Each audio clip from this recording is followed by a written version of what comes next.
Do I need result para ma-convince ko mga prospect ko? Actually, no. Kasi nagsimula kami, wala din naman kami lahat result. Kung susubaybayan mo yung naging start ng Global, may isa sa amin, walang may sasakyan. Pero bakit namin nagagawang magpa-join? Ang tamang term is not to convince them para lang kasi may result ka. Ang tamang term na dapat mong gawin is educate them.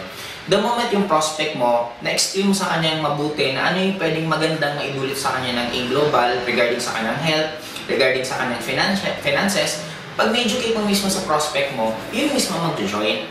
Now, ang gusto kasi natin lahat, kaya marami nagtatanong sa akin kailangan ko ng result or ano dapat na magic word na gagamitin ko para mag-join. Kasi ayaw natin ng prospect na kakausapin na hindi mag-join. Ang gusto natin dapat pag kinausap mo, dapat sasali. Kaya akala mo lahat. Pero tingnan mo na lang ako. Sa lahat ng results ko, meron pa rin di nag-join. May ibang tao dahil sa sobrang taas tuloy ng result ko, ang iba naman hindi makapaniwala na ayaw mag-join kasi sobra-sobra daw laki ng kita, lagi. Kumbaga, iba't iba ang tao. Ang pinaka-safest, the moment nagpipresent ka at gusto mong yung prospect mo makita yung ganda, is dapat makita nga lang sa iyo. Kwento mo lang anong nararamdaman mo, yung ganda ng Global, yung maganda marami kang taong namimit ng mga positive, marami kang taong namimit ng mga dream-oriented na tao, goal-oriented na tao.